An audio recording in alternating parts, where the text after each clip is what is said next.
It is still weird to even call it a business because that's not the way I look at it. I look at it, I'm sharing our everyday, our life. The voice you just heard is Krista Horton, local Instagram influencer and businesswoman. In today's episode, we talk about Krista's career on Instagram, where it started, where it's going. We talked about her family and all the projects that she has coming up, and definitely talked about her kids. Welcome back to the Our 2 Cents podcast, the show where your local professionals sit down with an array of guests to hear their story and impart some wisdom for both business and life-improving skills. This is your place to hear business and community leaders discuss relevant topics that matter to you. And welcome back to the Our 2 Cents podcast. I'm your host, Kyle Jones, and I'm here in studio with Shannon Eckroth with the Eckroth Agency, LLC. How are you today? I'm great. How are you? Good. This is your second or third? This is my third podcast. The first one you did solo was with Anthony Garcia. Garcia, right? Yeah. And that went live, I think, last week. I did. Well, I encourage our listeners to check that out. Also, make sure you check out our webpage and sign up for our newsletter. That will keep you updated as to the upcoming episodes and who our next guest will be. And speaking of guests, we do have two in the studio today, and that is Bryce and Krista Horton. How are you guys today? Hi. Good. How you doing? I'm doing well. You have a nervous look on your face. Yeah, it's not my style. Well, I'm just not a talker. Well, you're gonna have to be because Yeah. this is a podcast. So we're gonna elicit a lot of good information from you, I hope. Sounds good. Okay, so before we get started, a lot of questions, but one basic question I have is, how did you start this empire you've built? This question's always so funny to me because I never even started it planning for it to be anything other than sharing cute pictures of Boston. That was our oldest son, and he's almost 8. So I started this about 8 years ago then. Yeah, almost 8 years ago. We were living in Ventura at the time. We're from Bakersfield, and we had moved there for Bryce's job. And I did what every mom would do, and I started taking pictures of my kid because I thought he was so cute. And then I was on Instagram in the first place, though, because I wanted to find cute clothes for him. And they have a bunch of cute small shops on there because I didn't want just like the normal everyday Carter's or Target or Walmart or whatever. I wanted to find him like different cute stuff because girl stuff has all this cute stuff, but boy stuff is harder to find. So I was on there looking for that, posting just pictures of him on an everyday, like the pictures of him now, you look back at the quality and everything and it's so funny. They're perfect. Yeah. So then I would see these small shops do brand rep searches and I was like, well, I'm just at home all day while he's at work. I would get ready and he would get home from work. He would literally walk in the door and be like, can you take our picture, please? And I started entering us into brand rep searches because back in the day, What is that? And for people who may not know, a brand rep yeah, search? what is that? If you don't mind explaining a little bit. For a shop, or it's for small shops, it's just somebody that represents their company. And so they'll send you like a t-shirt for free and you post about them, or they'll give you a discount and you'll buy some stuff and then post about them. It's just a way for them to be seen while you get the hookup on some stuff. And so I thought it was the coolest thing in the world to get a free t-shirt or a free pair of baby moccasins or anything for Boston. And so then we just started entering into more and more, and I'd be so sad when he wouldn't get picked or whatnot, and then I would just enter him into another one, and then we started doing like mommy and me stuff more and more as the time went on, and we started getting picked more and more because I started figuring Instagram out and knowing how to take better pictures and all that kind of stuff. So yeah, influencers weren't really a thing back then. It was bloggers, and then there was brand rep, and they called them ambassadors or whatever. And then whenever I got pregnant with Collie, we started doing more and more brand rep stuff for different shops. And then I started my blog then. And it was just kind of like an outlet to post about my pregnancy. And I just thought it was fun. It was a hobby for me to do. And then as time went on, it was after she was born, I think, that I got like my first actual paid gig where it wasn't just free items. It was actually like $25 plus a free t-shirt to shout out a brand or I don't even remember what my very first brand was that actually paid me. But I do remember it was $25. And I felt so guilty. Like, they're going to pay me $25 just to post a picture for them. Like, I thought it was the coolest thing in the world. And it is. It is still the coolest thing in the world. But well, at this point now, were you realizing like, okay, I'm a company now? No. Okay. No. And what year was this for reference? 2015. Okay. That's when Collie was born. And yeah, so that was probably 2015 is probably when I started getting actual emails from places that wanted to work together, and it wasn't just small shops anymore. It was other brands. You know what I mean? Like a company, not a small shop. Sure. A Whirlpool. large, like a national company? Yeah, I mean, they were still it probably wasn't anything. Well, it was like Raw Sugar Living. That was probably one of my big ones. And Vici, of course, that I still work with today. I've worked with them for my longest run. Yeah, so 2015, I would say, is when I actually started to become like, okay, I can actually kind of make some money from this. And then it wasn't until 2016, 2017, where it was like, I'm actually like contributing to the family. It's not just paying for my Starbucks every day now. It's paying for a little bit more than that. And then what year is this? 21? And so you quit your job in 19? Yeah, December will be 2 years. That's when you knew I have a viable, profitable company that I can. Yeah. It was probably like 6 months to a year before that I was trying to convince him. Yeah, it got hard to get the time off. She was getting like travel gigs and stuff like that, so it started to make more sense for me to now help her. Yeah, stay home, and so we could travel more, especially because the kids weren't in school yet. So we're like, let's take advantage of this as much as we can for now. And he just kept getting so nervous for, like everybody says. That's one of the, whenever I do a Q&A, it's like the one questions that I'll get asked every time is, what happens if Instagram just is nothing tomorrow?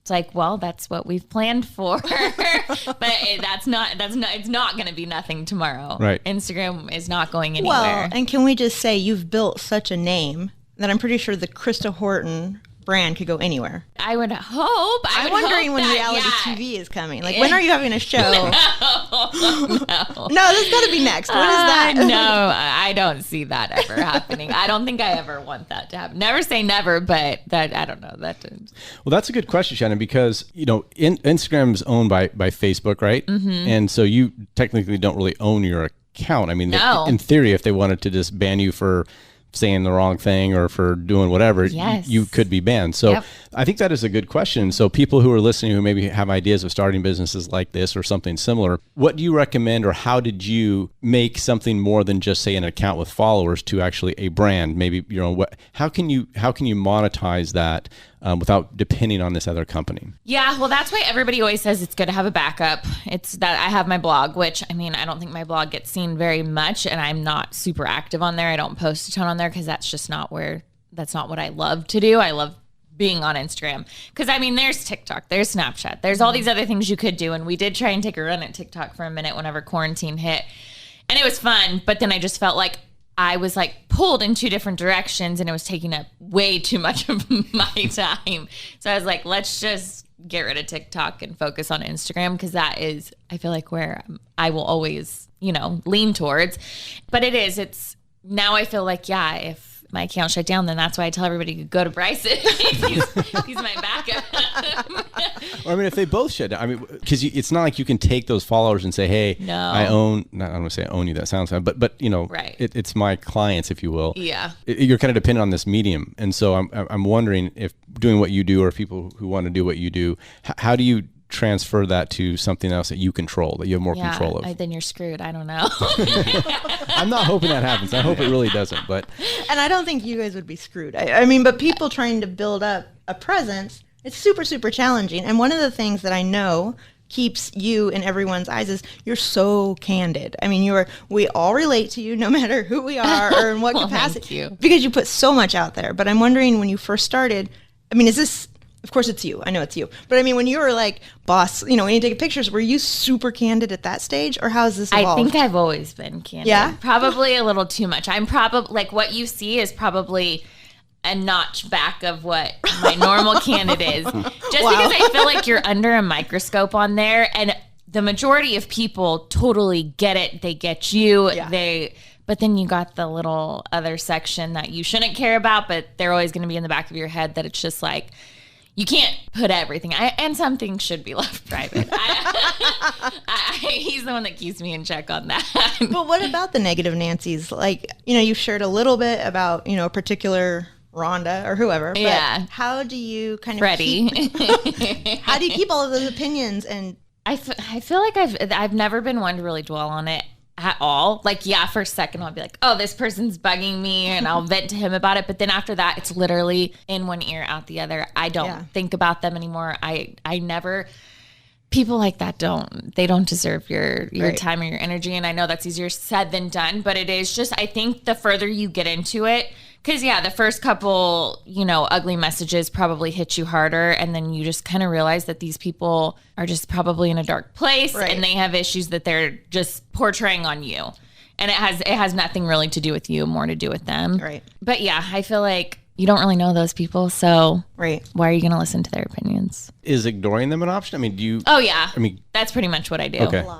Yeah, I feel like there's been a couple. It depends on how they come across. If they come across just straight ugly from the get-go, then it's like they're not even worth your time. But then it's hard because sometimes, texting, you don't know their tone. You don't know how they're trying to say it. Yeah. So I will a lot of times write them back, and then they'll be like, oh my gosh, I'm so sorry if that came off harsh. And I'm like, oh no, it doesn't bother me. So I feel like, when you write them back, then they see, oh wait, she is an actual person. Crap, I didn't mean for it to come off like that. I didn't think she would even see it. So I think people are just so quick to type behind a keyboard. And then once they actually realize you're there, they're like, oh, never mind. I didn't mean that.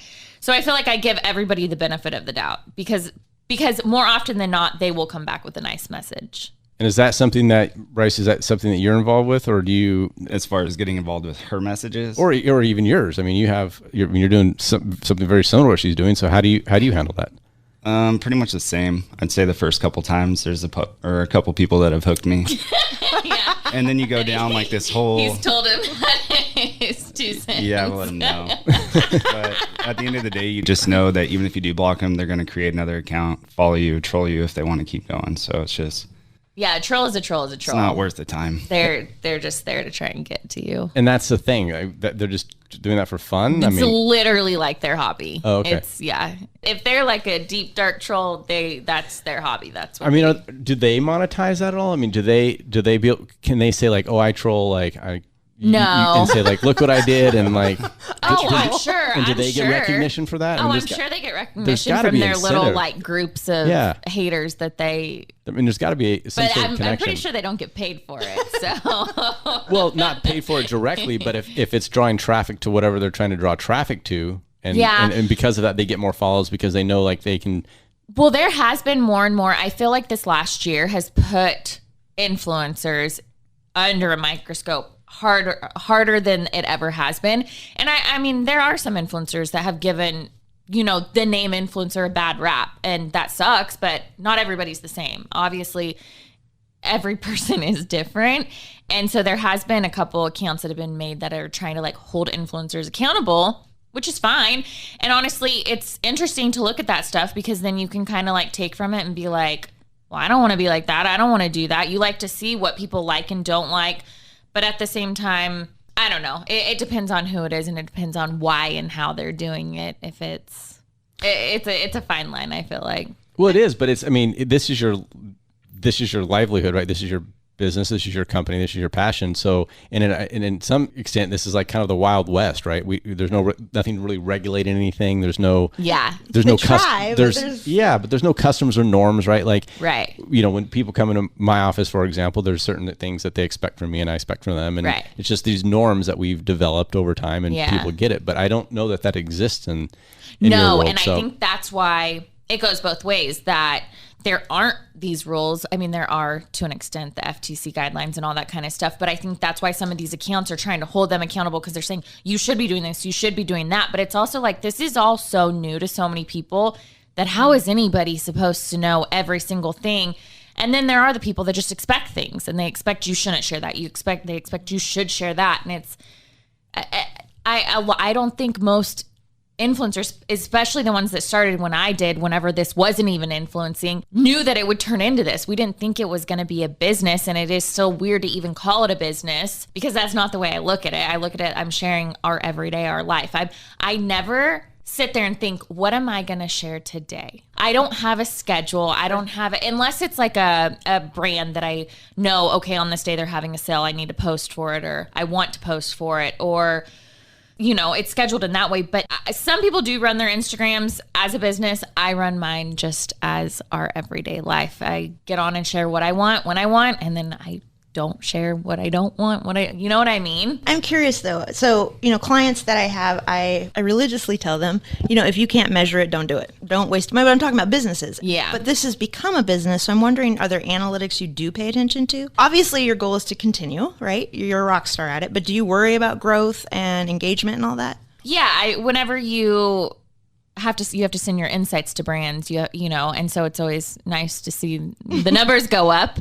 And so you're always trying to make sure that you're staying consistent and sharing stuff that's fun and entertaining and that people can relate to. I don't think I think that deep into it. I know some people do, but even my manager will be like, okay, Krista, what's your goals for 2021, like at the end of last year? And I'm like, Sam, I don't do stuff like that. I don't know.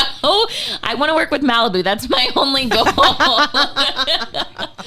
But other than that, it's just kind of a day by day as it comes. I take, you know what I mean? That's what keeps it fun. I think if it was so scheduled and I woke up and I'm like, oh my gosh, I know that I got to do this, this, and this today, it wouldn't be as fun for me. Mm-hmm. It wouldn't be as authentic. I don't know. I know some people run it differently. We've met some girls that have like a whole team of people behind them that are literally there like, you're going to do this, you're going to do that. And they're planning things staged, for them, scheduling. Kind of, yeah. Yes, very, very staged. But in the sense that's still entertaining for some people. For me, I feel like I can see that. And I just, it's not for me. Turned you off a little bit? Yeah. So, yeah. So would you say that's your kind of recipe for your success or for your business, is the fact that you don't treat it like a business and that you treat it as more of like a hobby that you just happen to get, or something you enjoy that you happen to get paid for? Yeah. I think we owe a lot of our success to our cute kids because that is why I started doing it. I was posting pictures of them, but now obviously that stories weren't even around back then. So people could see your personality through your captions and through your pictures, but I feel like it's a whole new ball game that people can actually see. Cause I think there's some people that you probably followed before stories were around and you were like, oh, I love them. And then as soon as you started to see their stories, you're like, okay, they actually kind of bug me. Awkward. Yeah. or the other way around. You're like, oh no, I actually really do like them. They're fun or stuff like that. So I feel like the personality aspect, I think it's obviously that plays a big role into it, is just and everybody's not going to like everybody. And that's another thing, back to like anybody that has anything negative to say. Everybody's not going to like I don't like everybody, so why would I expect everybody to like me? And so if you don't like me, that's totally cool, but you know what I mean? So I just think, it's grown into something way different than it ever used to be, but I think in a good way. I think now you really get to see people's personalities more than when it started. So this is actually a question for both of you. You brought this up. You said you owed a lot of your success to your cute kids. So I have 3 daughters, or 12, 10, and 7. And so it's cool, I guess, when if my wife posts something on her social media for her 200 people to look at, I don't even give it a second thought. But how does that change for you when you start off posting for your 80 friends or how many you had to now 1 point however many million people you have that view those pictures? Has that changed your perspective on what you post, or does it make you more nervous? Or talk to me a little bit about that, if you don't mind. Just overall situational awareness, I'd say, has been elevated. I mean, anytime I'm at the store, we're eating, or just having a better understanding of our surroundings has definitely changed. Yeah, Bryce is really good at that. He's like the one that's always paying attention to all of that. And I feel like I have become more and more aware, just because I think in an everyday world, sure, whether you're on social media or not, you need to be aware of that. But yeah, we're super cautious with our kids. I mean, we've never even had a freaking babysitter. It's only been our families. That nobody else has ever watched our kids. And that's not to say that's because of Instagram. That's just because we're a close-knit family and we've never really needed anybody else to watch them. But we're also way more comfortable with our families watching them. But yeah, I think, some people will be like, are you going to start an Instagram account for your kids? No, I don't feel the need to ever do that. I don't think they need an account for a long time. I was going to ask you some questions about that too. So I don't even know when we would ever let them, and if we ever did, it would be monitored very closely because obviously I see every single bit that can come through, and I know that it's probably even worse for high schoolers and kids. Yes. Our last podcast we did was with a local high school teacher, and he's an adjunct professor at Cal State as well. And he was commenting on how he's noticed his student, I don't want to misquote him or anything, but how his students in high school have changed so much because of social media and the devices that they're always constantly on. And it's kind of sad when you hear him talk about these kids in school. It's so sad. It makes me sick to think about because now obviously I'm older and so it's way easier to manage and not let your head go to, places of comparison. But I'm just like, I can't even imagine. We didn't grow up with it either. No, right? So, we didn't even have MySpace until I was in college. Right. And so it was we had nothing in high. Thank God, because I wouldn't want anything then. We had AIM. Oh yeah, we had AIM. Yeah.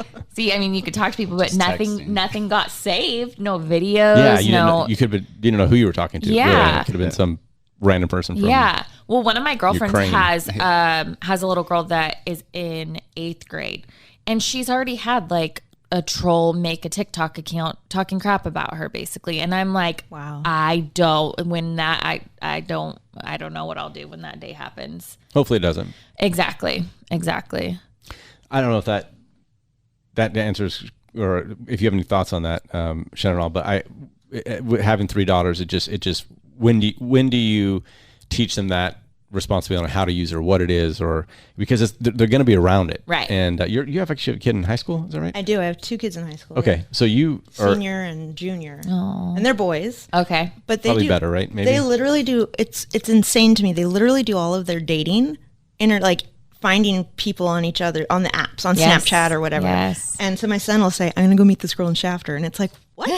Go meet her? How'd you hear about her? Well, we were chatting last night. No, you're not going. It's just nuts. Like, but if that's the way that he's been ghosted like 3 times in the last 2 months. Yeah. It's this whole world. It's this thing. Yeah. No more just like going to the marketplace and meeting people or there. going to a football game, right? Yeah. I mean, I guess that doesn't exist anymore. No, they do. But people look so much cuter in their pictures, right? Like, I mean, and then you realize, oh, I'm getting catfished or whatever. Catfished, yeah. Okay, so now you're but at 16, that's rough. You're throwing some terms here. Okay, ghosted is what, like stood up? Yes. Okay. Right, yeah. Catfished is? You think somebody's showing up and a totally different, it's them, but they're entirely different than what you expected. Either, they don't match their picture, or they don't have any teeth, or they speak another, whatever. I'm being extreme, but they are not what you expected. And now you're like, how do I get out? Yeah, I'm not looking forward to having my girls experience any of that. No, I know. Which I have a niece that's in high school and a niece that's in junior high, and I feel like they both have social media, and I feel like they do a really good job at handling it all. And I don't know if that's just their personalities, but so far, I haven't heard any crazy stories from them. I think they just focus on their little group of friends, and then that's it. That's it's not perfect. Like, stay there. Exactly. And a lot probably has to do with parenting as well, right? I mean, if you have involved parents, hey, you can. I'm saying you're not involved. He's not doing anything wrong, obviously. But if you're involved in your kid's life, you know what's happening, right? I mean, you would think. That's why I know you got ghosted. Exactly. For the most part, but still, I mean, kids don't tell their parents everything. That's for sure. Do you guys feel like you have any added or additional responsibility in that respect with the amount of attention that you get and followers you get that you have to kind of dumb down? But do you have to be mindful of what you say or what you do because of that? Yeah. I don't want to say censored because that has such a negative connotation, but I guess mindful would be a better way to put it. Yes, and I think honestly, it's probably taught me, opened my eyes, and I don't know, am I saying that right? A lot of times if it's a sensitive subject, I will have Bryce proofread it or just be like, hey, can you listen to this and make sure I'm coming off the way I want to be coming off. Your intent, make sure it's kind of honored that way? There's no cameras in here, so even if there were, they're okay. brushing your upper lip? Oh, you scratching? Were you telling me to like turn my face towards the mic? No. Oh. I was a little confused there too. I was like trying to read that. Yeah, like, is that a sign? Should I shut up? You're good. But yeah, I feel like especially within this last year, there's been so many things that have gone on this last year that are super sensitive topics, but are also important topics that should be talked about. And when something that big is going on in the world that's affecting all of us, I think we should say something about it. But I also feel like there's that fine line too, where no matter what you say, you're going to get shit for it. Somebody's going to find something negative to say about it.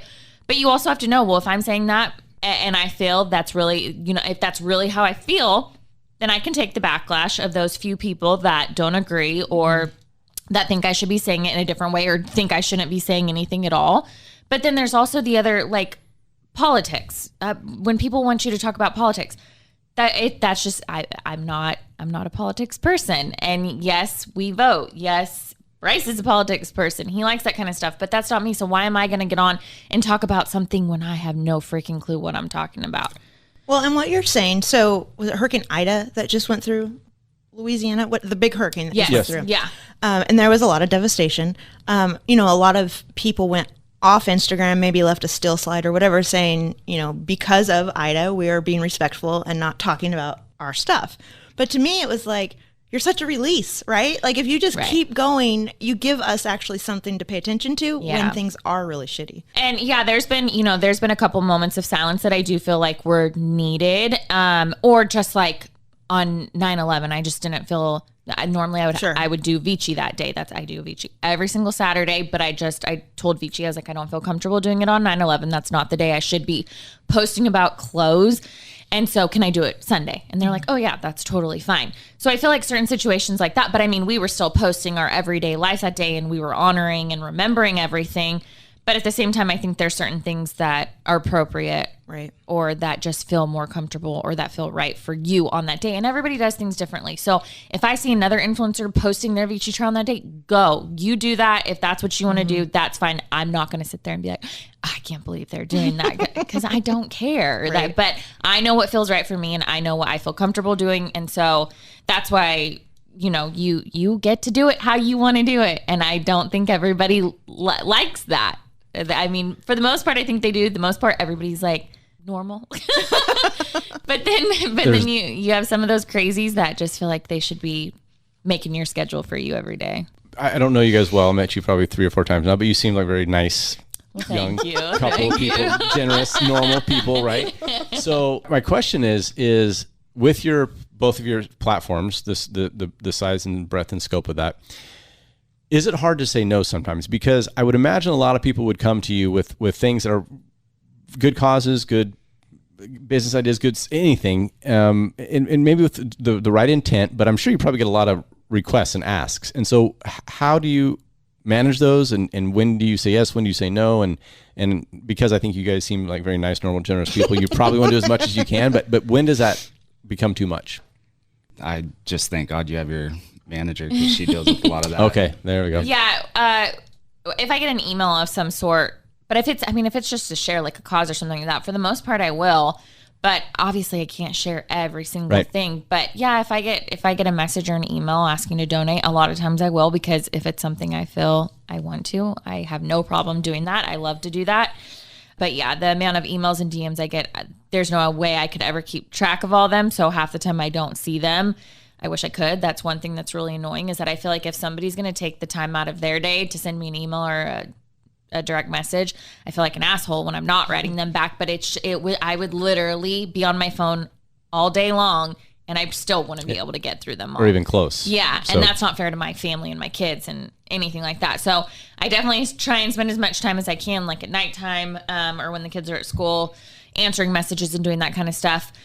And yeah, it is hard to say no. I'm kind of a yes man, that I don't like to tell people no, but at the same time, it's just not realistic to do everything. And I think people understand that. But I remember too, when I was starting out and I would have friends No, and not even friends. It's like acquaintances that all of a sudden you haven't talked to since high school. And they're like, hey, so I started this new business. Do you think you could post about it for me? And now, it is nice that I have my manager, because I could be like, yeah, sure. Send me an email. I'll forward it to my manager, and then she can talk to you and we can see if it's a good fit and then go from there. Because and a lot of the small shops and stuff I still do for free. That's nothing that I would charge them for. If they send me something, I have no problem, if I like it, to shout it out on Instagram, because I feel like I owe a lot to small shops. That's how I got started. That's how you got started, yeah. And so you mentioned manager, I think, twice now. So how long have you had a manager? And do you have? Is it the same manager? Or she's brokered a couple deals for me. Yeah. Okay. Brokered a couple deals. But I mean, she recently, like, I've gotten some emails, and I'll send them to her, and she's done the contracts for him. She really is the best. But I've been with her for a little over 2 years now. And I never thought I would have a manager. It sounds so weird. It's so weird. Because I just feel like my Instagram is so personal to me that I never thought I would want anybody else being a part of it, other than my family, obviously. But like a person that I didn't know at the time being a part of it. What was your deciding factor? I need a manager. And then how did you pick that particular person in Dallas or wherever she's at? She's in Washington now. Yeah. She's okay. like She right on was the in border LA, of Washington and Oregon, so I always get confused with the two. But yeah, she actually was in Orange County, but I had never met her before. It was another influencer that I was friends with on Instagram that was like, hey, I've been with her for a few months and I absolutely love her. And they've been trying, like, because they'd emailed me a couple times. And she was like, they said that they've emailed you a couple times, and I just wanted to let you know, like, I really love her if you just wanted to talk with them. And I was like, oh, this is so weird. I don't think so. But then I was like, okay, well, I guess I'll just talk to them on the phone. And so once I did, I fell in love with like the company and her instantly. And I was like, okay, I really, really do like them. And it was I could break it off at any point. There was no like year contract, nothing like that. So I felt comfortable, like, okay. And they still let me, like, I still had my Vici relationship on my own, and then a couple other things on my own, because I was like, I've built relationships with these people. I don't just want somebody to come in and then all of a sudden I'm gone. And it just felt weird to me. And so they were like, oh yeah, no problem. Like the most easygoing management company I had ever heard of. And so I was like, okay, well, it doesn't hurt to try. And I don't know why I didn't do it sooner. She handles all the contracts, all the negotiations, all the back end stuff that just isn't fun to do. And now she does do my Vici now and all my, she does everything. And I'm like, well, why did I not have you? But I think it was just a building trust thing. And yeah, she's the greatest. I think you answered my next question is, would you ever not have one? And that maybe sounds like... No, she's my forever... she's my forever Christian. And you said you're another influencer on Instagram referred you to her? Yeah. That's it? Okay. So that's interesting to point out. So in the business world that we deal in every day, referrals and word of mouth is huge. And it sounds like it translates in the social media world as well. Oh, yeah. I feel like... word of mouth is huge. That's how you grow your account in the first place. That's whenever people are asking me, like, what are your tips to, start? And I just, one, to be consistent. Two, just post stuff that you like that is you. Like, don't look at somebody else's page and be like, okay, I'm going to do this and I'm going to do that, because that's never going to come off as you.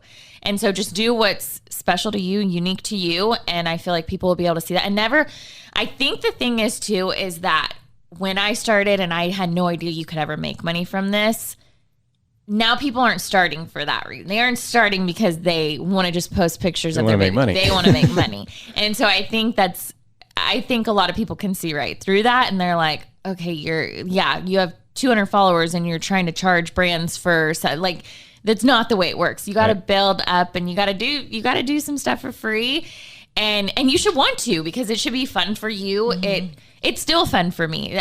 People are like, "Do you ever wish you weren't an influencer?" And I'm like, "No, I love it." And the word influencer is so funny to me, but I would always want to be on Instagram. I don't see that dying anytime soon. I still every day have fun with it, because, like I said, you get to post what you want when you want.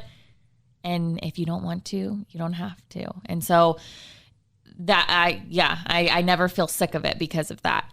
But for the, connections and referrals and all that, that's why a lot of times us girls will team up and do giveaways together. That's what I was going to ask about. Yeah. Because that's a way, one, for us to give back to people, because it is our own money for the most part. Like 90% of giveaways are our own money that we're spending. But yeah, it's a way for us to give back and be like, hey, thanks for being here. Thanks for hanging out.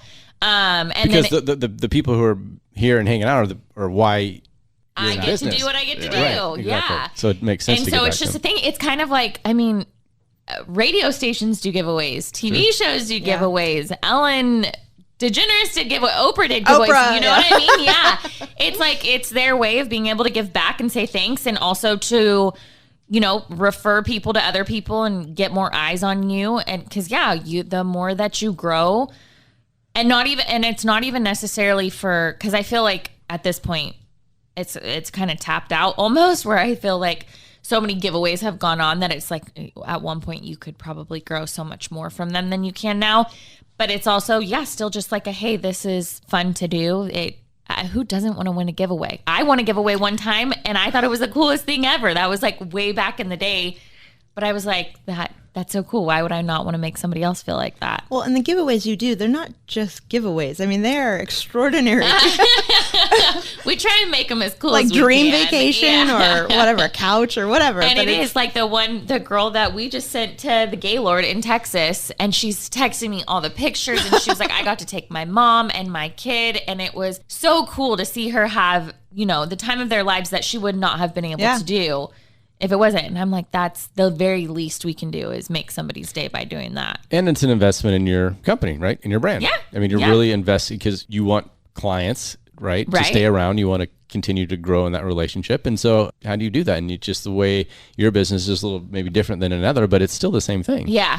Yeah. It just, cause I mean, I've been doing giveaways from the like very beginning of when I started. Before giveaways were even really a thing, I would always team up with brands, and at that point I couldn't afford to just give them out of our pocket, but I would team up with a small shop and we'd give away a t-shirt, or we'd give away little things people are so excited to get, just like I was excited to get. And so I think it's just really cool to do. And yeah, it is. I feel like it all comes full circle.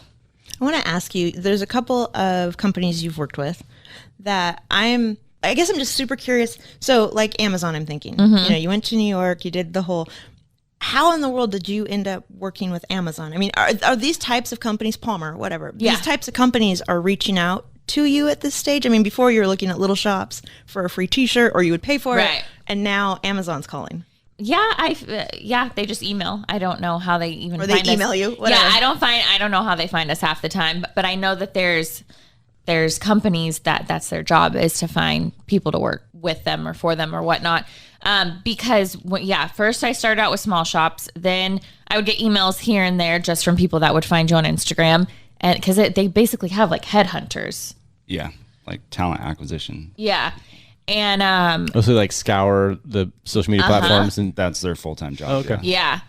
And so, but then there's networks, there's like apps too that you can get onto. What was a couple of them? I used to be on them. Inspire, I think was one. Popular. Influencer.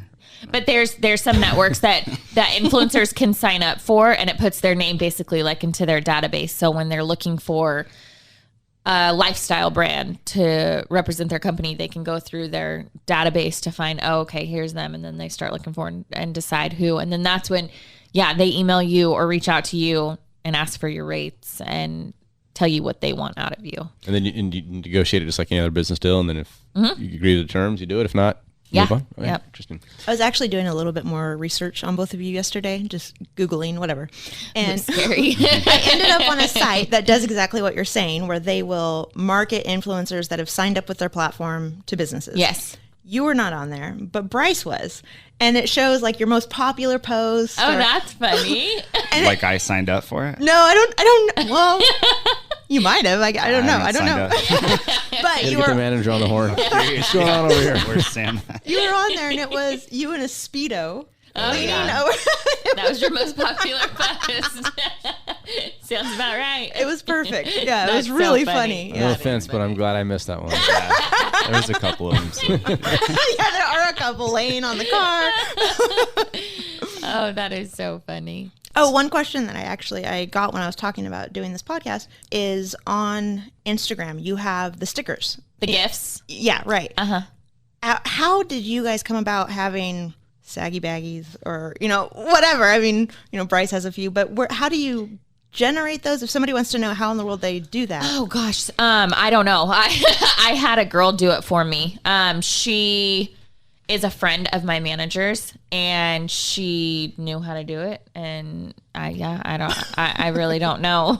She had to like apply. I think she had to email Giphy or something like that, or somehow she got a hold of Giphy because you have to like submit them to Giphy to get them approved. But yeah, she designed them for me because she has a little small shop. And well, it's not a little, it's a big, small shop, but she always has cute designs. So we asked her to do them for me. And then she was the one that submitted them. Oh, they're awesome. Thanks. You grew pretty much organically, right? You didn't have to you could purchase followers, right? On platforms. You can put things out. You could pay for different things that'll bring in more followers, but you're pretty much organic growth, aren't you? Yeah, I've never paid for anything like that. The only other than completely organic is from doing giveaways with other girls. But I still call that organic. Yeah, for sure. But I think there's a few people out there that hate those giveaways. Hate them. Like it's just because they haven't won one yet. So can someone grow organically in this industry like you did now, or is that window gone, you think? I've seen a couple people, especially people that come over from like TikTok or YouTube. I feel like they always have a crazy engagement. But they already have followers. They already have followers. So those followers just, those people I'm talking about someone starting fresh. Yeah, no, you totally can. I feel like it's probably harder nowadays because it's so saturated now. Right. I mean, just thinking back when I started, say there's, 100 accounts on Instagram. Obviously there was way more than that, but just say there's 100. Now there's like 1 million compared to that. So it's like, one, it's easier to grow because there are more people on there, but then two, it's harder because there are more people doing what everybody else is doing. And so you're not going to go and follow every single influencer. You know what I mean? People are going to pick and choose who they want to follow.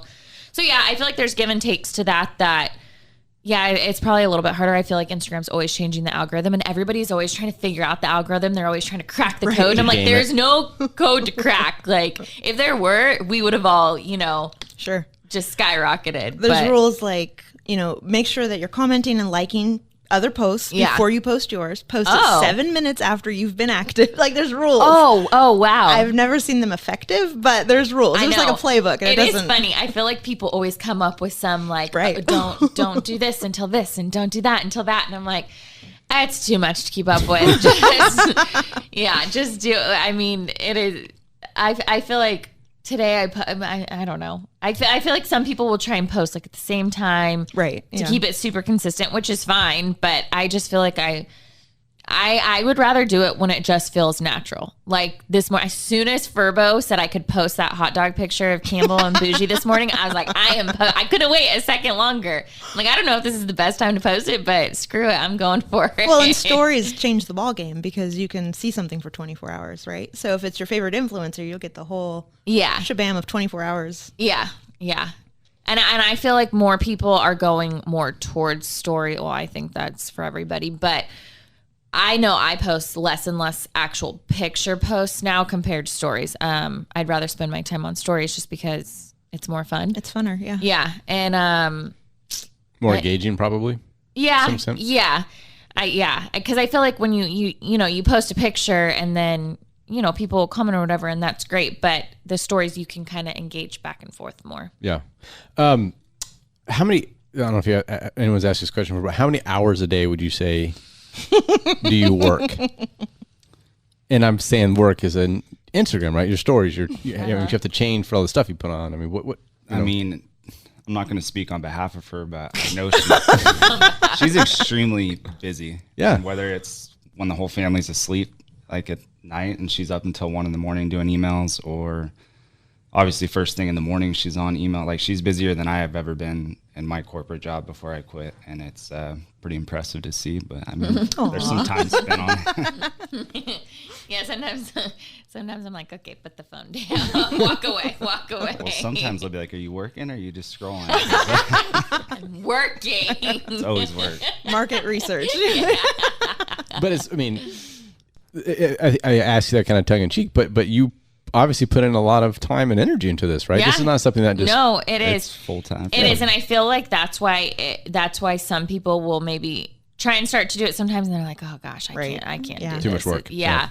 Because it's it's a lot, and I feel like, knock on wood, for the most part, I'm in a pretty decent mood, and so it's not that hard for me to get on there. Bryce always gets pissed off at me for that. That's why I post like once every 2 months. If I'm feeling like it, but she pops up every day. How much footage do you take? How much video do you take versus how much actually ends up on Instagram? Oh, I mean, because like me, if I try to take a selfie or whatever, it's like 60 tries, right? And so I'm imagining you don't have enough time in the day for that. But yeah, no, I feel like for the most part, if I do it, I post it. Every once in a while, if I screw up on saying something, or if a kid starts screaming in the background, then I'll stop it and start over. But yeah, I just kind of like try and just post it as it comes. Unedited for the would you say? Oh yeah. Okay. I mean, yeah. Every once in a while, like, can everybody just shut up out there? So you obviously have to be a pretty positive person to do that every day. I mean, because it's not like you're on there complaining. I mean, I don't.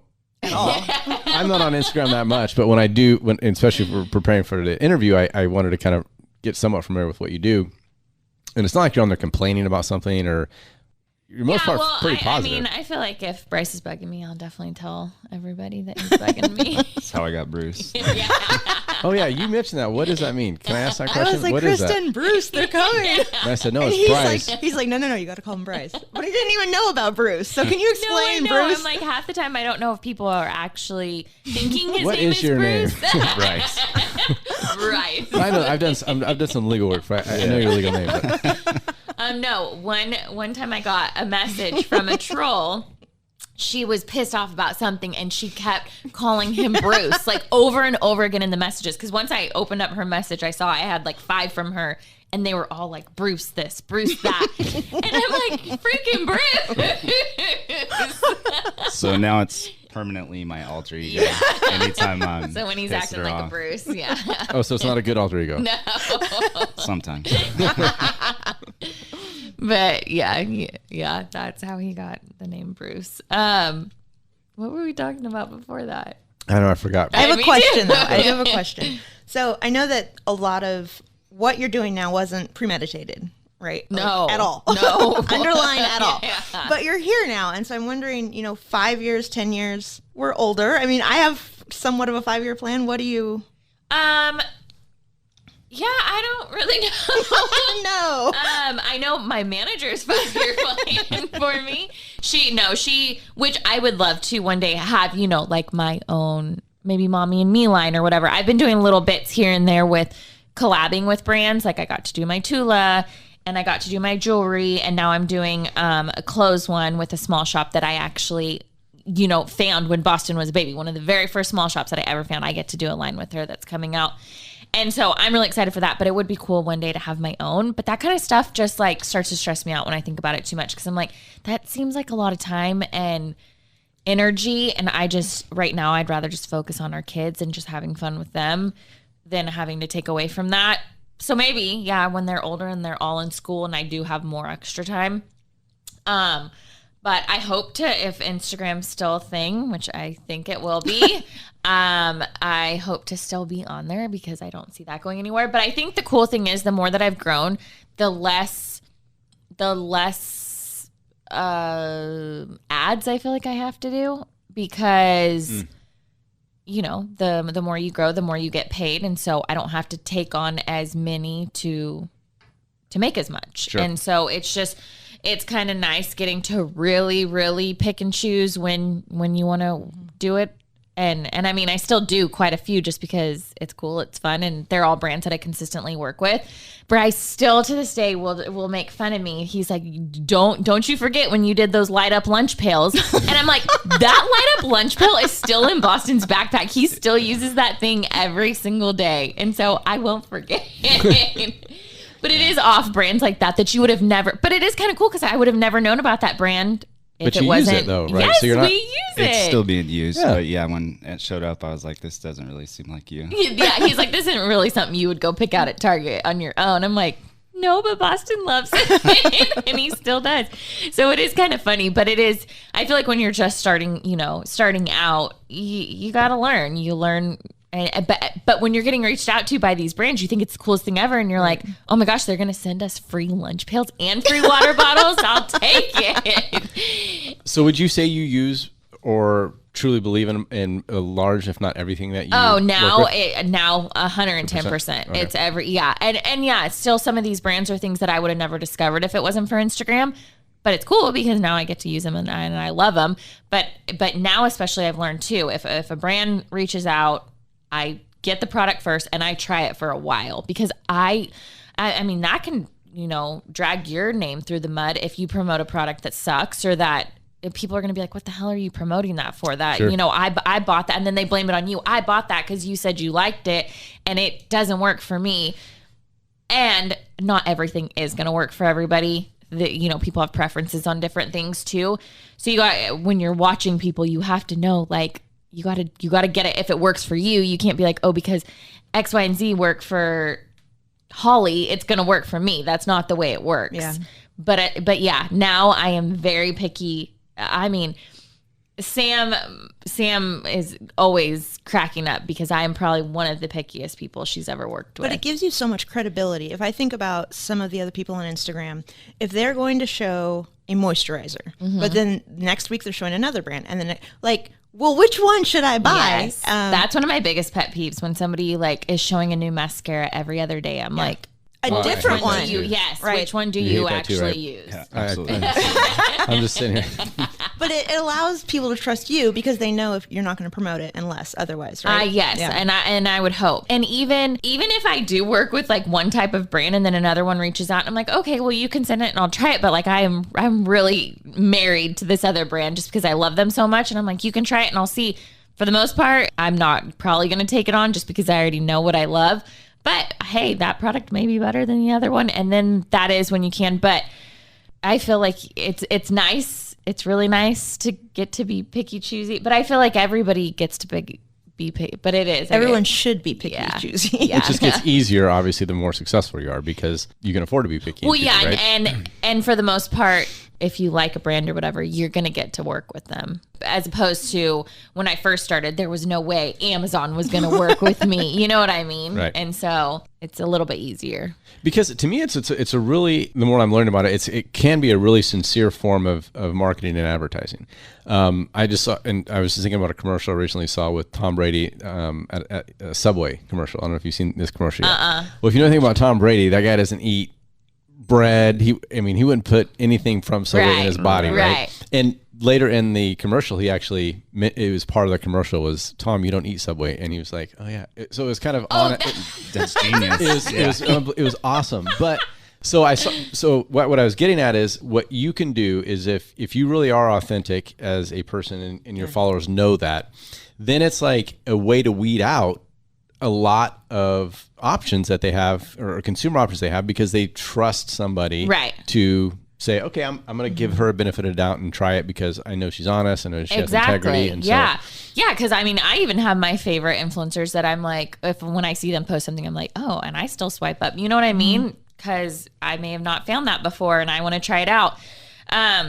So I feel like when you've been on there long enough and you follow these people long enough, you can tell who's your person, or you know what I mean? Because I said, not everybody's for everybody. So I definitely have my favorites that I would go to for this or that. And I know who's like to know what I want to go to if I'm looking for a cute outfit for something.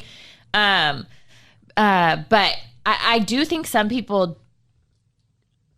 influencers take on these partnerships too, like it is a commercial, like how some of these celebrities do just rep Neutrogena, even though they probably don't use it, but they're just the name for it or the face for them.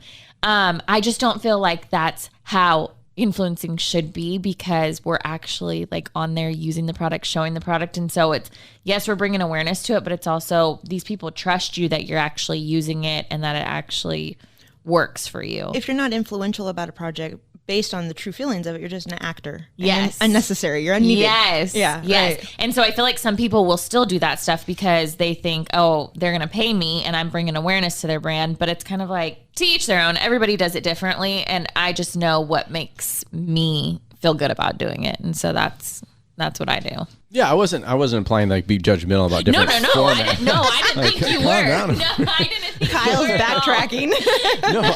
What I was saying is there's different. I mean, there's obviously different ways to market and advertise, right? Exactly. And to me, what you're doing is, I think you're doing it right. And when doing it right, it seems like it's a really cool thing because there's some honesty and integrity where sometimes you don't really see that in marketing. Yeah, I think it is. It's super fun for me, but it's also too, these brands, they'll like send you, a brief and they want you to hit these points or whatever. And sometimes you're like, but I don't feel that way about, why do I have to say all that stuff? And that's been my biggest pet peeve with brands, that I will go back and forth until I'm blue in the face. Is that even the right saying? Sure. Today it is. That I am not a robot. I will not say what you want me to say. I'm going to say what I want to say. I'm going to say it in my voice. And then it'll crack me up because then they'll try and change like 2 words in my sentence. And I'm like, no, because those aren't my 2 words. I want my 2 words in there. And if they don't agree with it, fine. We will part ways. We don't have to do this. But it's... Then you're an actor or voice actor. Or yeah, it's so frustrating to me that... And I get it. Brands want a certain thing out of what they're paying you to do. But it's also like... You're paying me. You found me. You're asking me to do this because you obviously trusted me for some reason.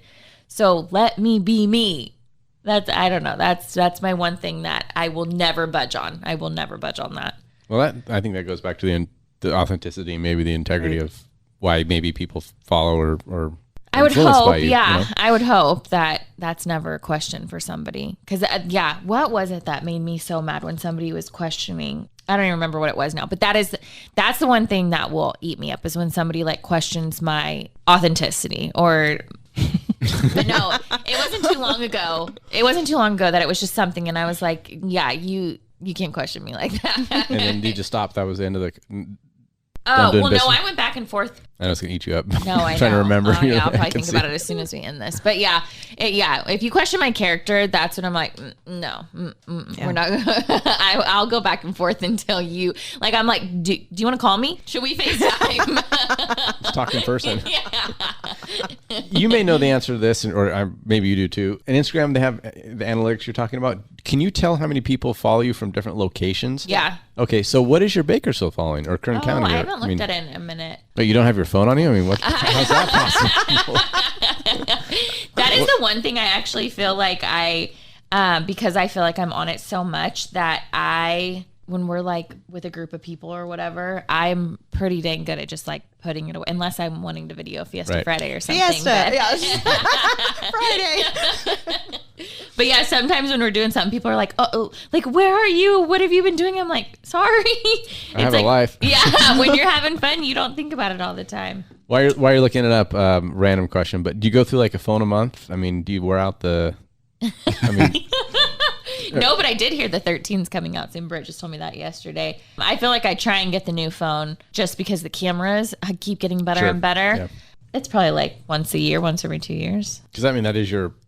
Yeah. I mean, that's your company, right? And knock on wood, I haven't cracked it or broken or You got a loopy. You're good. Yeah, right? Okay, wait. Where do I even find this? So it says cities, New York, and then Houston, and then Chicago, San Antonio, and Dallas. And an amount of people following. So she's saying from top to bottom. So that's your most followers are New York. That's what that means? Mm-hmm. Okay. And then Houston, Chicago, San Antonio, Dallas. That is really funny. Like not even one in California. And I have 98.2% of women and 1.8% of men. And is yours numbers similar as far as women? Oh yeah, it's all her favorite followers that can. But you have 125,000 or something? No, more than that. I thought I saw like 200 something, 250. Not 200 yet. No, it's like 125 or something. Okay, it's literally like which is remarkable. Her favorite people. You're at 154. What's up? Oh, wow. That's a lot, isn't it? I mean, it seems like a lot. No, it is a lot. Yeah. It is. What were we talking about today? I'm like, everything is relative these days. Oh yeah, like money. Like if a lot is a lot, but it is. It's like money or whatever you're referring to. it's all relative to what you think is a lot, what you think is a lot, what you think is a lot. So it's like followers wise. Yeah. I just remember being so excited to hit 100. Like once I get to 100, game over. I won't even try anymore. I don't need anymore. And then you get to 100. You're like, okay, wait, what about 150? And it does. You just keep going.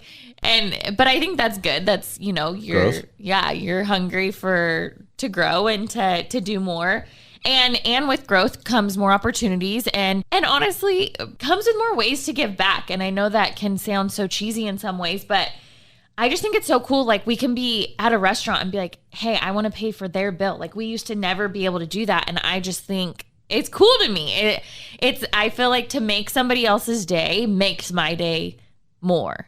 Honestly, I love doing that. Every time I go in and out, I don't know why it is with in and out, I always say, hey, get the car behind me. And I don't know why it's just in and out, but and it's not a lot. It's like $8, $9. It is so cool. But it's just like, hey, if that made them smile for 5 minutes. Exactly. Like, very cool, Yeah. It is. But you're doing it obviously on a much larger scale. But even just to be able to donate to people's GoFundMes. Because I remember back, I'm telling you, whenever we lived in Ventura and I was starting Instagram and I did not know it could make $1. So I'm literally just doing it for fun. And I remember being up at night because all these small shops, I just wanted to buy more clothes for Boston. And Bryce had a great job in oil, but we're freaking living at the beach and it costs an arm and a leg and I'm not working. And so I was on Pinterest, like, what jobs can I do staying at home? And so I would try and find, but then it would lead me to like these apps where you could like walk into a store and it would give you like 10 cents or something like that. Or these little surveys that you could take and it would make 25 cents here, 50 cents here. And I would literally take a 5-minute survey for 50 cents just because I'm like, if it can, get me to be able to get more clothes for Boston, I will do it. And so it is just funny to see that now I don't have to do those things, but I'll still freaking do a survey for 50 cents. It's the right survey. Bring it on over. But yeah, like whenever people would send me GoFundMes back then, it's like, well, I didn't have $50 to give to their GoFundMes because we were, paying for our own bills. But yeah, now it's nice that I'm able to do that. And do you feel like you have to research that? Like, yeah, if you can get scammed. Yeah, I'm sure I've gotten scammed once or twice. Or like, it's something that is not really real, but they know they can just send it out to like 100 influencers and hopefully, or 100 people that they know have. Well, and what's funny about that is that with these giveaways we do, we've caught on to people that are like professional giveaway enters that have won multiple because they know how to they'll like email a sob story to every single influencer, and that's. You shouldn't be picking your giveaway winner. It should be picked at random. And so when I'm in them and people like send one and I'll like look at their account or I'll see, I got that same email. Like, no, you have to go through and just pick them randomly because that's not fair. I just feel like people learned how to work the system, but people I caught on to them. I caught on to them. Do you guys remember, how old are you? Anyway, you guys are younger than me, I know. Like, I'm 33. 33 and you're? 35. Okay. So old enough. So you guys remember, and they still do it often, but the old McDonald's Monopoly game? Yeah. Yeah. Okay. Did you ever watch that documentary? Yes. How freaking awesome was that? You just reminded me of that when you talked about the giveaways. Yeah. What was that show called? I can't remember. McMillions or something. Was it? Mega Millions, yeah. There was literally like a mafia style like scheme to like pick these prize pieces up from locations and distribute them to people across the country, and they kept winning. The same group of people kept winning, and the FBI finally figured it out. They're all part now of the those same people family. have moved over to now giveaways. They're moved over to Instagram giveaways. But yeah, I feel like there was one thing I did where I sent somebody's Venmo and then the person like DM'd me and was like, no, that wasn't me that emailed you. It was somebody else. And so I was like, oh shit. So, and you can't get your money back on Venmo. Yeah. So I was screwed out of that one. But so now I try and be like extra careful just to make sure I am researching or research charities or anything that they're like requesting like money or time from you. It's like, I got to make sure this is legit. Above board. Yeah. I think you talked about this a little bit earlier, but to me, it's a really intriguing option. And we talked a little bit about how, Instagram owns Instagram and their followers, not really your followers. But have you ever wanted to parlay that into a business that you actually own, be it a brick and mortar or even just like an e-commerce, and somehow instead of branding other people's products or merchandise, it's your own. Yeah. And you alluded to that a little bit, but that's what I was saying about like the Mommy and Me line. I do think it would be so cool one day to do. I don't know. Maybe one day we'll see. I said, I go day by day. I don't know. I mean, is it the young kids that you have, you want to spend more time with them. You don't want to be too much of a I just corporate... everything that I see when people do businesses like that it's just a lot of time and energy, and it takes away from everything else. And we love to travel. Every second we have free, we're trying to go on a trip somewhere, because I just think taking our kids to all these different places that, we never got to experience. And so we're getting to experience them now, but then our kids get to experience them too. I just think it's so fun and it's so cool, and it's stuff we love to do. So yeah, I don't know, maybe one day, but I don't know. I know it's just an interesting, because the business owner in me, or that part of me says like, okay, you got to strike where the iron's hot, right? You got to. I know. But at the same time, you've got to also be a parent. Yeah. You've got to do what all that's important. Yeah. Actually, probably more important than that.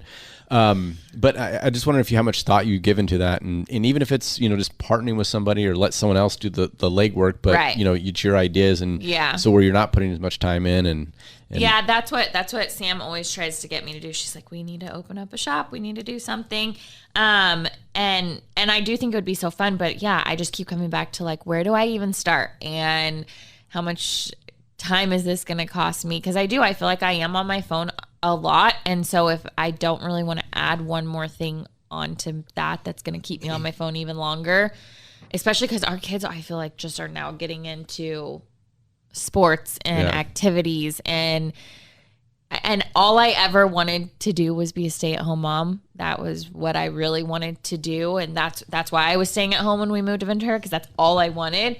And I found something that I got to stay at home for, which, I mean, a business like that, you could still, but it would probably pull you in a few different directions too. Especially initially. I mean, obviously the idea would be to where you get it to where you're not working on it as much, and it's kind of running itself. But for sure, it'd take a lot of commitment up front. But, I feel like it's really hard because when even with like my Instagram or my blog or whatever, when it's something that's yours, it's really hard to give up control of anything. And so I feel like if I was to start something like that, I would want to just be every single part of it. And I feel like it's hard to find anybody that, I don't know, just like it was hard. But I mean, it was hard for me to get a manager, and I got her, and I loved her. So delegating, and the cool thing is it seems like you're in a position now where you wouldn't have to rush any type of decisions or have to do anything you wouldn't want to do. Yeah, it could be exactly how you want it, and that's it. Yeah, and we were working on a swimsuit line, but that was in a collab with Zup, and oh my gosh, that process has been so hard, because they literally started. They've never done swimsuits before, so they literally started from zero, and they had to find all these things, and I was just like, that does not sound like fun, because if it was just me, I'd have to be doing all those things, and there's been so many mistakes made and so much money that's been wasted trying to find the best manufacturer and all that. It's been a lot. I'm not trying to say do it tomorrow. She's like, give me this look like, don't give any ideas over here. But it just seems like, and maybe it's because I don't understand the platforms of social media as much as maybe you guys, or people younger than me. But or people in general, I guess. But it just seems like I would, if you build something so cool, it seems like I would just. It's so smart. I'd just be scared Instagram's just going to blow up. I don't know. Yeah. Or whatever. Yeah. And I'm really not scared of that, but or they start making you do things you don't want to do, right? Or you just, I don't know. Well, for a second, I started getting like reported for showing him and his chones, and I'm like, what the heck is going on here? And so or even Boston without a shirt on, I kept getting pictures taken down and removed, and stories removed, and then that shadow bans you, and people don't see your stuff, so your engagement goes down, and all those things start going through your head, like, crap, what if I just disappear tomorrow? But yeah, the smart thing is to capitalize on all this. And I mean, the girl that I always looked up to, Amber Filler Up, she was why I even wanted to become. What's the last name? Filler Up. Okay, I thought I heard that right. And Just let it go right there. So she was always my role model, and I loved her. She's an OG blogger, like one of the very first. And she's still on Instagram, but yeah, she has her own hair extension line now. She has her own hair product line. And so that's what she focuses most of her time on now. And I know that, and there's other girls that have been doing the same thing where they come out with their own brands, and it is super cool. And I think, yeah, eventually one day, maybe I just need to find like the right thing. I keep thinking about, we talk about kids, and your kids are so much a part of your story. No pun intended, stories. But I just keep thinking about, Krista and Bryce in 18 years, right? Like, it's you two looking at each other. I mean, do you think you'll still be doing this? And do you think you'll be missing a big part of the story? Oh, gosh, our kids are not leaving us ever. They'll be in your bed. They'll be in your bedroom. They're still going to be sleeping in our bedroom. No, they go to college and they leave. And then we'll move right next door to them. They go to different colleges in different states. No, I mean, I think we're still going to be having a pretty good time. Yeah. I think that was a long pause. Wasn't very enthusiastic. Yeah, sounds good. Yeah, no, hopefully just retired, visiting our kids and helping them with grandkids, but we'll see what happens. Yeah. We'll see what happens. We're talking. What? Hey, it goes by Picture fast. perfect, right? It goes by so fast. It really does. I don't mean, like it at all. But yeah, I feel like we have a pretty good time together that I hope people, I mean, honestly, I still do see us being like storying ourselves in 18 years. Hopefully, like, yeah, traveling to see where our kids are, laying on the beach, drinking a Malibu and dying. Do you enjoy it as much as, obviously it seems like she does? Are you? No. Like, I'll get on, like, if I think I'm funny, and then, like, I won't get on for, like, 2 months because I'm just, I don't know. If I think that there's something there, or, like, a brand's reached out that, like, I bought first, and then through her sharing it or something, they're like, hey, do you want to work together and actually do, like, a post? Then some of that stuff I think is fun. I think you chime in perfectly, because you'll come out with like manfluencer tips or whatever in the mirror or whatever. And you're like, yeah, it's super, super perfect when you do come out. Like, people have asked, I just really feel like she already gives what's going on with our family the whole day. So, like, what am I just going to be right there next to her, like, capturing the same stuff? And then plus, if you go back and, like, listen to it, it's like listening to your own voicemail, at least for me. And I'm like, oh, I don't like the way I sound. So I can't even listen to this. But again, I've only met you guys a handful of times. Don't know you very well. But it seems like it's like a dynamic almost. Like, that's why I was asking if you do enjoy it or really not. It's hard to tell if you're playing a role in this, or if you... Oh, no, that's his real personality. I don't mind being on hers, but she's gotten messages about, like, my attitude. But half the time I'm doing something and she'll walk up with the phone and it's not like... And he's taken back. But I think people know you now, because I feel like that was like in the beginning when people would be like, oh gosh, is he just like grumpy? Like, and I'm like, it's Bryce, it's Bruce. Like, that's just quiet. Yeah. I feel like people have gotten to know him now, because once you get to know him, he is pretty dang funny when he wants to be. Sure. I'm just asking because, like, I mean, when my wife asks me to take a picture, it's like, ugh. And I was like, I kind of claw on my skin. I get that. So is it something you enjoy, or is you just like, I got to do it, I'm going to do it, I'm being a good supportive husband, and that's it? Both. Okay. I mean, I do enjoy it because, like, it's kind of sad, but, like, our baby books are, like, all her Instagram photos. It's chat books. So, like, when you get that and you look back on it and it's like, yeah, silly stuff or something I probably wouldn't have done, but it's our kid's birthday, it's Christmas, or it's something. Yeah, it's memories for sure. Yeah. But yeah, no, I don't think he, like, absolutely, like, he's not whipping the camera out like, babe, let me take your picture. But I feel like he doesn't complain. Yeah, no, and I also, like, care less. Like, I used to hate going places to go take pictures, and now I'm like, this is a lot better than going to work. I'll take your picture for an hour right now, call it a week. Yeah. I think it was definitely a bigger learning curve for Bryce. Like, I think the whole thing was just kind of weird to him at first, and he's always been super supportive. He's never, like, told me not to do something or asked me not to do something, or he'll tell me not to share certain things every once in a while. And do you share them or no? Sometimes. Yeah. if I know that he won't get that mad. But yeah, I feel like because he would be getting home from work and I'd be like, okay, can you take our picture? And then he's like, really? I just worked a whole day and now I have to do this too? Yeah. And now I think he looks back on it and he's like, I'm glad. It worked out for the best. Absolutely. Yeah. But Because you get to stay home with your kids all day too. I mean, great. 99% of the time. Yeah.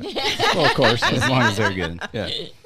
But no, I definitely think it's worked out and I'm happy. But just in the moment, like when you are working and you're like not thinking that I'm going to be able to leave my job in the future, sometimes I started to think like, why do we have to do this? Why do I have to do this? The reward wasn't worth the effort at the time, but then obviously now it seems like it is. Looking back, I'm glad. Yeah, well, because I didn't know that it would end up that way either. So I was literally just wanting him to take my picture for the heck of it. So I get why he would be annoyed, but it was like, hey, I got ready today. So looking back the last 7-8 years, I asked both of you this. What one thing, if any, would you change about what you did and how you did it? You go first. Like as far as improving growth, or like how would you have scaled it differently? Anything. Or something you would take back? Anything. That's got to be on you because I only grew from you. So. I don't think I In my head, I'm sorry, but I keep thinking, would you regret the emoji Halloween costume? Like I'm just thinking. he was so pissed. I mean, come on, let's just. I might take that one back.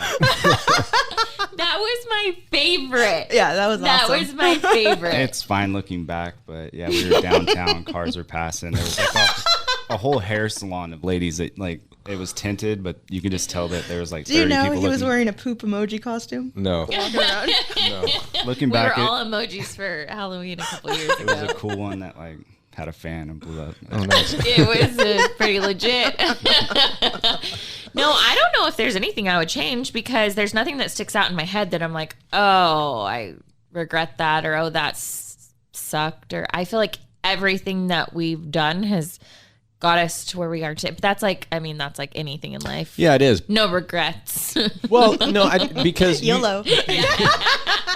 usually in most businesses, there's ups and downs, right? And there's hurdles you have to overcome, and there's mistakes that you make, and if you are diligent, you work through those, then you learn from those mistakes and you move forward. Yeah. I presume, I know it's a different industry, obviously, but it's still your business. So I'm sure. I presume there was something that you. Oh, I don't make maybe mistakes. I forgot. I'm talking to perfection over here. Maybe if you just hired Sam or somebody earlier. Well, not Sooner. somebody, but hired Sam earlier. Yeah, Worked Sam. with her. Yeah, maybe gotten a manager, but still, I think, and I know, it's in hindsight. Who knows? I feel like everything happened when it was supposed to, how it was supposed to, and yeah, I don't know. Maybe ask me that in 10 years. and I might Everything have led you to here. Yeah, right here in this podcast.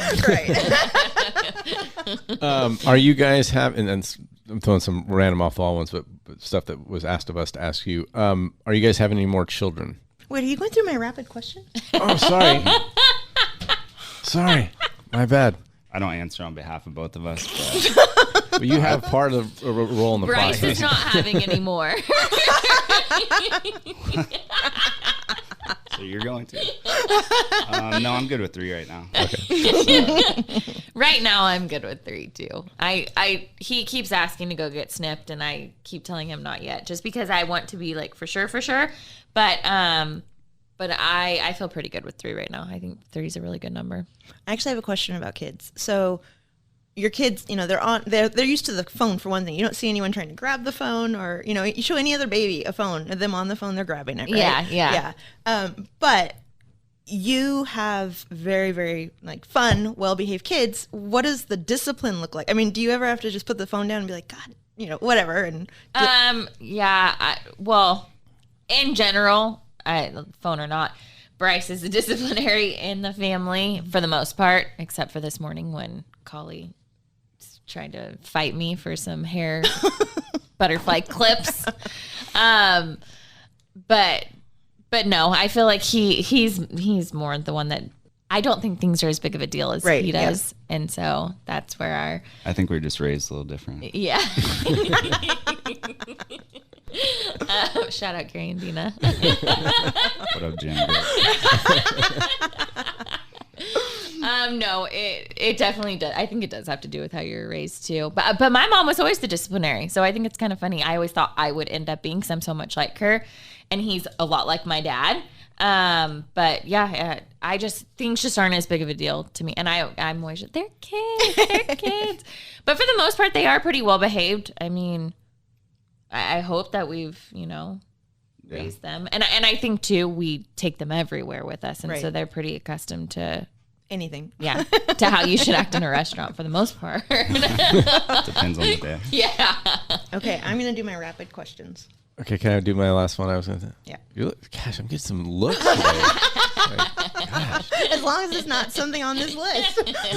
Got Bryson to help me out a little bit. All right, so you made me lose my train of thought.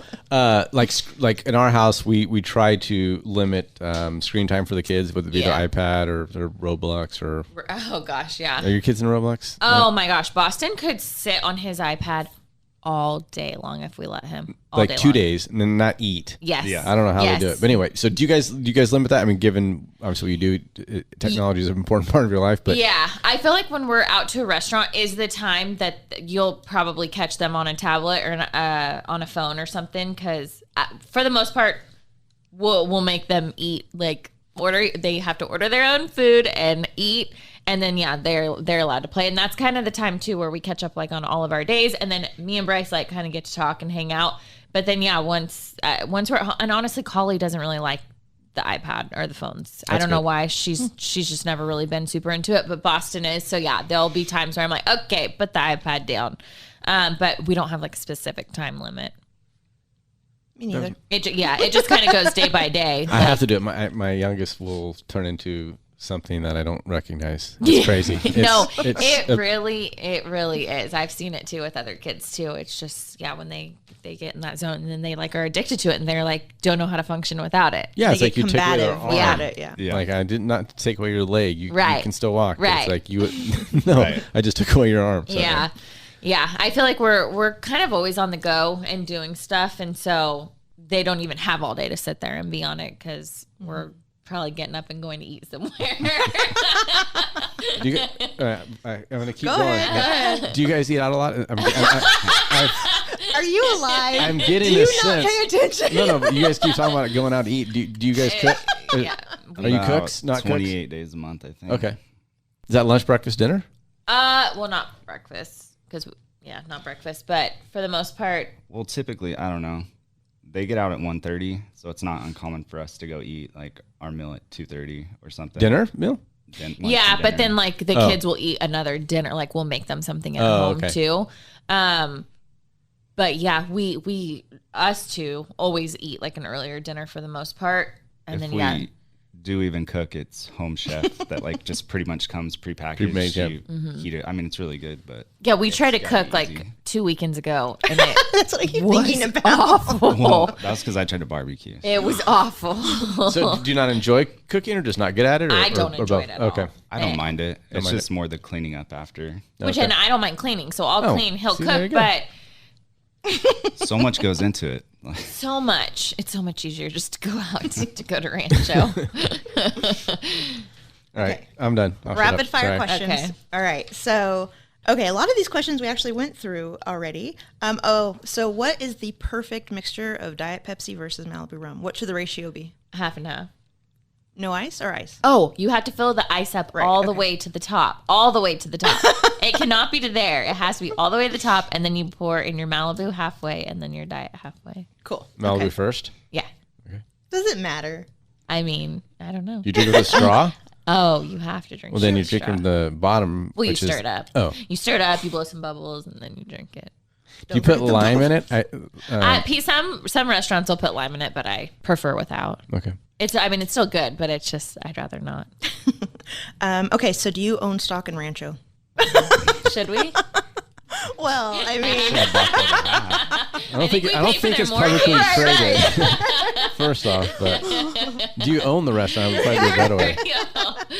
For real. We all know. I wish. Yeah. I went there for the first time. You did? Yeah. Went on Brimhall? I took my niece there. I didn't like it. You didn't? No. I know. My son and I went a few weeks ago. Like, I hope. Can I say? That's not me. We couldn't find tacos on the menu.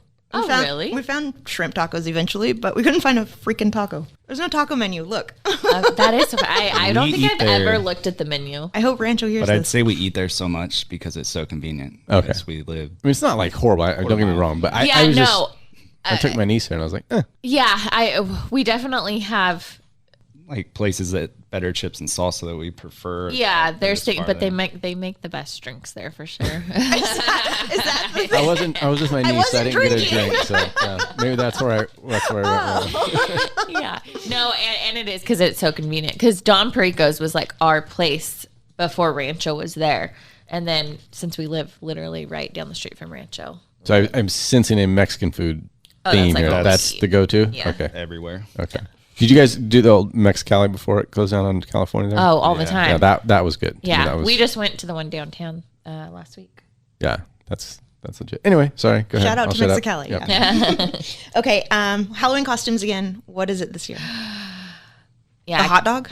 No. Oh, I'm like, you already played that. Yeah, I got one for camp a long time ago. That just, I think everybody will guess what it is, but Wait and see. I'm sure you'll. yeah. But no, I don't have anything for all of us yet. I don't know. I need to think of something good. And gosh, I think, okay, so book. Just what book do you recommend reading? Oh, I haven't read a book in a long time. I think the last book I read was Rich Dad Poor Dad. Yes, I just finished that one. Oh. Yeah, good. right on. Yeah, I have not read a book in a really long time. Well, that's okay. He has. So do you have any recommendations? Dad, poor dad.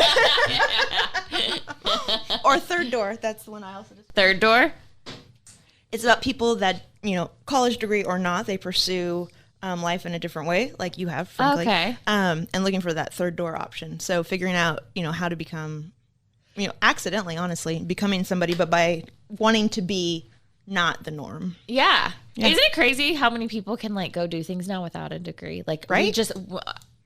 There was no other choice after high school. You went to college Yeah. and got a degree, and I am not using my degree whatsoever. I don't regret getting it at all, but We actually have a podcast coming up about that. Yeah. Where we have a professor from Horton School of Business. And he's Oh. marketing. I'm marketing, but I never went to school. okay. And so we're going to talk about whether you need his degree or you can do hard knocks like myself. Yeah. And Very what? cool. Yeah. So it'll be a good episode. Yeah, that is. It's going to be an interesting. Your kids are a little older, Shannon, but where our kids' age are, it's going to be interesting to figure out that return on investment in Yeah. college. Like, Yeah. it used to be like you're going, no questions asked, you have to. But Right. now it's like, well, let's really think about this because What exactly do you want to do? Exactly. And then if you are going to go to college, let's not, you don't have to go to, fill in the blank Ivy League school or whatever just to get a $250,000 debt coming out of college. It's like, okay, well, Right. what's your return on Yeah. investment? What is this going to look like? And so I think we're going to have to start really taking that into consideration. Yeah. Well, and when do people know what they want to be? You know what I mean? Like, when did you I'll know tell you you when I wanted to find be an out. attorney? Yeah.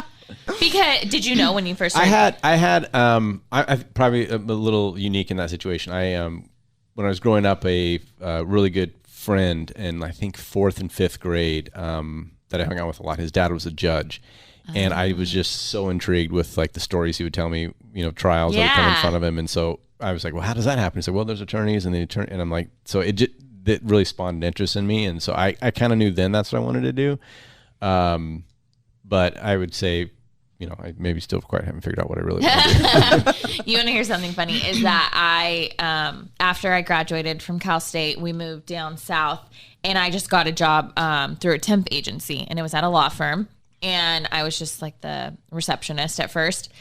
And so they're talking about attorneys, and then they're talking about lawyers, and they're talking about attorneys and then lawyers, and I'm like, what the heck is the difference between an attorney and a lawyer? That's funny. And they're like, nothing. And I'm like, then why do you call them I was two scratching my head. different Like, things? there's nothing, I right? was so confused. I'm like, you guys, I swear I'm not stupid. I graduated with honors.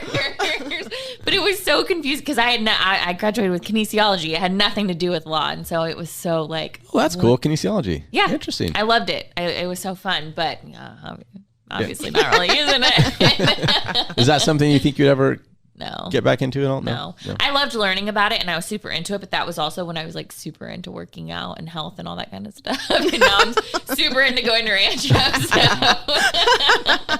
And now the diet. But yeah, no, it was a cool major, but I don't think I would ever use it for anything now.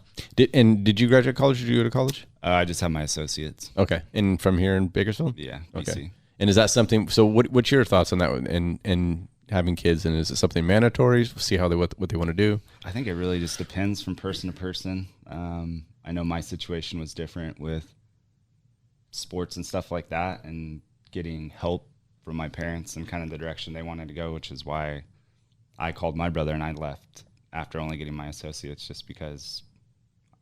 Oh, you were like over living with your parents, wanted to get out. Yeah. And so, but with our kids, I mean, definitely a direction that they need to have. Yeah, I just feel like it is so hard at 18. Like, how are you really supposed to know? Because I went to BC, thought I wanted to be a first grade teacher. I just knew it. And then as I was, going through all my gen ed, then I was like, no, I think I want to do something with health. And Bakersfield doesn't have anything with health. The only thing they have is kinesiology. So I was like, okay, well, I'll do that. And ended up loving it. But yeah, I still had no idea what I wanted to do with it at that point. And that's why when we moved down south, I just got a job with temp agency and worked for that law firm. And I learned so much. It was for an insurance law firm, but defense insurance defense. It was for Mercury Insurance. Oh yeah. But I see them all the time. But yeah, it was cool. But I was there for a few years, I think, and I ended up being a legal secretary. But yeah, wasn't your career path? No. So what's interesting is, so when I graduated high school and went to college, I was 17, so I graduated young, and I went to UC Santa Barbara and damn near partied myself. Let's just say party. Yeah. Of a career. Like I mean, my dad literally had to drag me almost by my ear and said, "Hey, this is your last chance." And so, so now I'm more kind of cautious and say, okay, well, I want my girls to get education, but at the same time, they need to go for a purpose, and I'm not going to send them off somewhere just to party. Right. Yeah. You can get your AA here, you can go to Cal State, and if you want to get masters or whatever. My wife, on the other hand, she didn't go away from college, and so she's like, my kids are going away to college. I don't care where, they need that experience. And so we both come from different sides of it, and so I think it's something you probably need to just weigh and consider what type of kids you have, and maybe each one has a different path. Yeah. Well, and for what it's worth, my father's a professor over at Portland State, and he teaches Master of Taxation. Super exciting guy. Oh, wow. But anyway, it's party starter. But anyway, and very important. But wait, what is that? What is it? Master of Taxation. Yeah. So it, so to learn tax, we could go, there's different types of accounting, but to learn tax and then to be a tax professional, you have to have that master's program. Oh, okay. So yeah, he's a CPA. Okay. Like a highly specialized. Right. Yeah. I guess certified public accountant. But, he's teaching master's program. These people already have their bachelor's degrees, and he struggles all the time with, why are you here? What are we doing? What is the goal? Yeah. And they're in a very specific, specialized education, and they still don't know if they want to be there. Yeah. Wow. So, yeah. And they're, what, 21, 20? Well, 24, 20, 25? to 30 or whatever. Yeah, I mean, they've got their bachelor's. They're done. They've already done the first 4 years, and now they're still, fish out of water trying to figure out what to do. So. And it is hard, and I feel like and then I know we're like way off topic of everything, but but once you get your degree, then you try and go find a job, and it's really freaking hard. I mean, now it's probably easier because people are looking for employees now, but back then it was like nobody would hire you without 5 years experience, and I'm like, is my degree not my experience? I just learned for 5 years. Well, in Google, Facebook, none of them are requiring the BA anymore. Oh, so it's just opened up. But that's a highly specialized tech that. Sure. I mean, they're probably going to employ more people than Walmart someday, but it's not, it's not your Bakersfield or most small community type job resources that they're going after. But I mean, but you learn so much more from college than just getting a degree. I mean, you learn, social skills, how to interact with people. Working with professors and TAs, you learn how to kind of. It just teaches you different things, Yeah, it does. It teaches you responsibility. Yes. Yeah. Time management. Yeah. Just so many more things more than like the actual subject matter. Exactly. Yeah. how to cook for yourself, right? And it actually How to did do not. laundry, It did right? not. Well, I guess if you go away. Yeah. I'm like, what's laundry's like? How much do I? Yeah. You know, life Those skills are the that two things I still suck at. Maybe I should have gone away to college. my wife is like. That's My why mom the was kids still doing all that for me. Are your parents both local? Yeah. Okay. We all live within a half mile from each other. Is It's really Bakersfield nice. permanent home? It's just too helpful right now with the families this close. Yeah, so. we don't want to leave our families.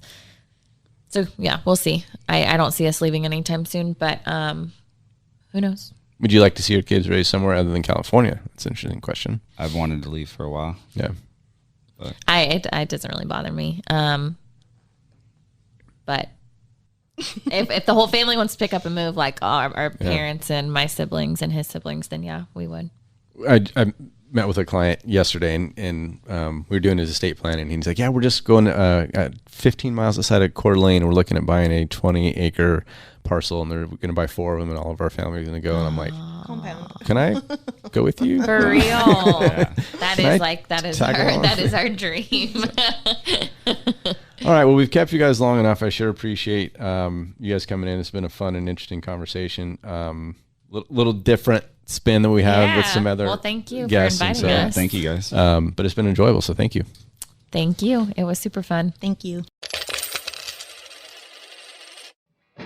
This show has been brought to you by the Law Office of Kyle Jones, Troy Burton with the Lynn Company, CPA John Duffield, Scott Hansen Real Estate Lender, broker and investor, and Shannon Eckroth with the Eckroth Sales and Marketing Agency, LLC. You've been listening to Our 2 Cents Podcast. Check out the show notes for links and more information about the show. Also visit our website at our2centspodcast.com or catch us on Instagram at Our 2 Cents Podcasts.